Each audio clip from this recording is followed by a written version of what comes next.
l'esprit. Ça fait tellement mal que tu te sens seul. Ça fait tellement mal que... Mais quand tu te sens seul, ça veut dire que tu commences à développer une onction que les autres ne peuvent pas avoir. Non, non, non, non. Tu commences à développer une onction que les autres ne peuvent pas avoir parce qu'ils commencent à te mettre à part. Je suis en train de prophétiser à des gens ici que Dieu est en train de mettre à part. Cette femme est en train de souffrir en secret, mais Dieu l'a mis à part pour faire de sa vie un témoignage, pour faire de sa vie la manifestation de la gloire de Dieu. Tu souffres parce que Dieu t'a choisi. Tu souffres parce que Dieu t'a choisi. Est-ce que cet homme est aveugle parce que son père avait péché? Non. Parce que sa mère avait péché? Jésus dit non. Parce que lui-même a péché? Jésus dit non. Mais pourquoi est-ce qu'il est aveugle? Afin que la gloire de Dieu soit manifestée. Il a été choisi avant la fondation du monde pour être un clou qui va porter la gloire de Dieu. Esaïe dit: Éternel, tu as fait de moi un clou qui est planté dans ta maison. Si je suis un clou, c'est que la parole marteau, lorsqu'elle tombe sur moi, elle me fait mal. Les trahisons me font mal. La haine me fait mal. L'incompréhension me fait mal. La solitude me fait mal. Les accusations fausses me font mal. Mais même si ça me fait mal, je suis un clou qui est en train d'introduire dans la maison de Dieu. Parce que je vais porter un tableau. Le tableau de sa gloire. Le tableau de sa gloire. À celui à qui on a beaucoup donné, on demandera beaucoup. Je parle à un jeune homme qui est dans la pauvreté, qui n'a même pas l'argent de transport pour rentrer aujourd'hui. Et je prophétise sur lui. Young man, God will use you. Dieu va t'utiliser. Tu porteras la gloire de Dieu dans ta génération. Tu porteras la gloire de Dieu dans ta génération. Toutes ces souffrances auront un sens. Toute cette souffrance aura un sens. Même si tu ne comprends pas aujourd'hui. Quand je vis quelque chose que je ne comprends pas, j'écris dans mon agenda et je mets à la fin: à comprendre plus tard.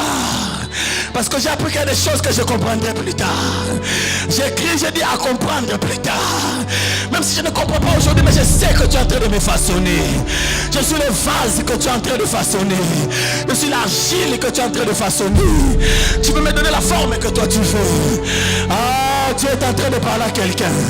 Dieu est en train de te retirer de ta famille. Dieu est en train de t'enlever de tes frères. Comme Joseph, ça fait longtemps même que tu as vu ton papa. Comme Joseph, ça fait longtemps que tu as vu ta famille. Comme Joseph, parce qu'il veut faire de toi une écriture nouvelle. Tu es l'écriture de Dieu pour ta génération. Tu es le message de Dieu pour les gens de ton temps. Il t'a choisi pour cela comme il avait choisi cette femme. Elle était pauvre mais appelée à être millionnaire.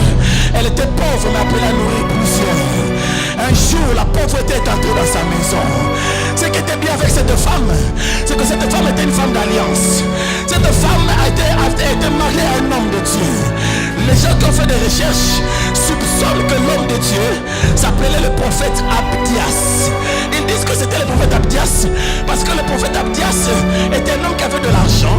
Et la Bible dit qu'il utilisait son argent pour aller nourrir les 700 prophètes qui s'étaient cachés au temps de Jézabel. Et donc ils disent que Abdias commençait à utiliser de son argent pour nourrir les 700 prophètes qui eux s'étaient cachés devant la colère de Jézabel. Et donc cet homme était un homme de Dieu. J'aime quand la femme dit: mon mari était un homme de Dieu. Combien de femmes de pasteurs pourront un jour dire: mon mari était un homme de Dieu. C'est que cette femme savait que mon mari était un homme de Dieu. Un homme de Dieu. Le plus grand témoignage qu'il peut avoir, c'est le témoignage de sa femme. C'est le témoignage de ses enfants. Parce qu'eux, ils sont avec lui tous les jours. 24 heures sur 24. Le fidèle te voit et prêcher. Mais ta femme te voit quand tu pleures. Ta femme te voit quand tu es énervé. Ta femme te voit quand tu as des doutes. Quand tu t'attends. Quand tu te poses des questions. Elle savait que c'était un homme de Dieu. Elle a réveillé un livre qui se trouve au ciel. Un livre qui se trouve au ciel. Quand Jésus est sur la croix et qu'il est en train de mourir, c'est fini pour lui. Il est tout nu, il est sur la croix. Il a un voleur à gauche, il y a un autre voleur à droite. Il est fini, c'est Jésus. Lui qui marchait sur les eaux, lui qui transformait l'eau en vin, lui qui ressuscitait les morts.